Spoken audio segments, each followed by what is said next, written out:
When the table you want to create involves drawing information from two different tables, you need to join those tables together. Joining two tables involves writing the word join, or a comma, to form combinations of a row from the first table and a row from the second table. Then you get one long row that you can manipulate. A join typically has some condition for matching up rows of two or more tables. So here's a subset of the movie titles, and here's a subset of the movie ratings.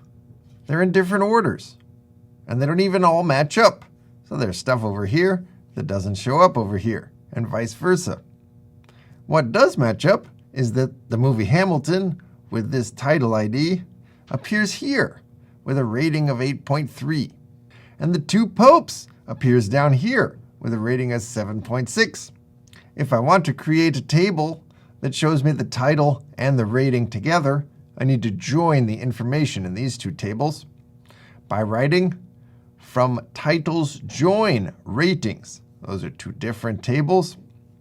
And I write on. And I tell SQL how to match up a row from the titles table with a row from the ratings table. Do it by making sure that titles.tconst, that's the values in this column, are equal to ratings.tconst, the values in this column.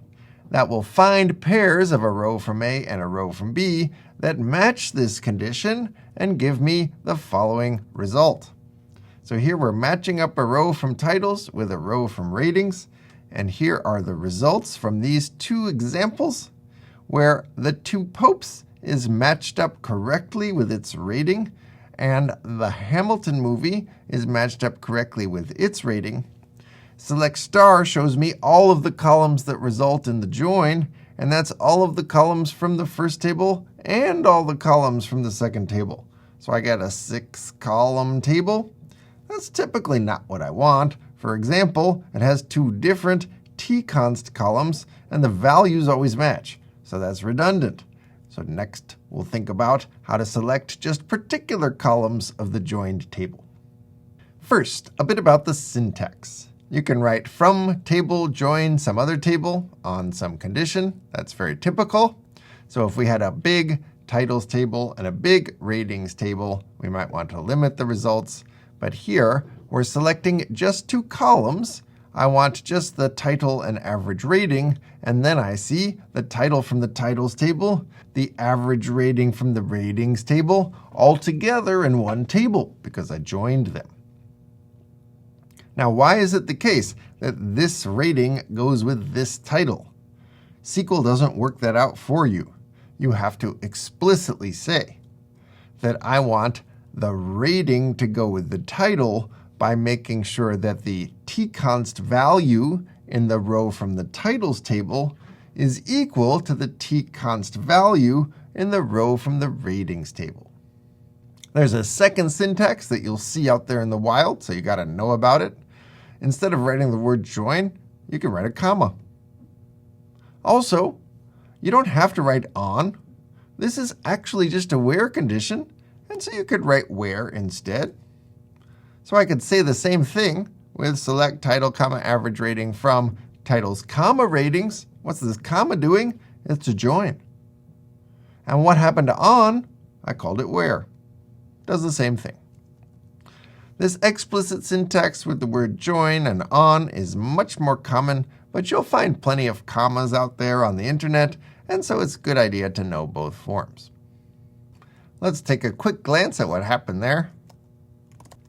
If I select star from my joined tables, titles joined with ratings on the condition that the title's tconst value is equal to the ratings tconst value, and I limit 3, then I see 1, 2, 3, 4, 5, 6, 7, 8 columns, because I have all of the columns from the titles table and all the columns from the ratings table, even though I've set these equal, and so they're always the same.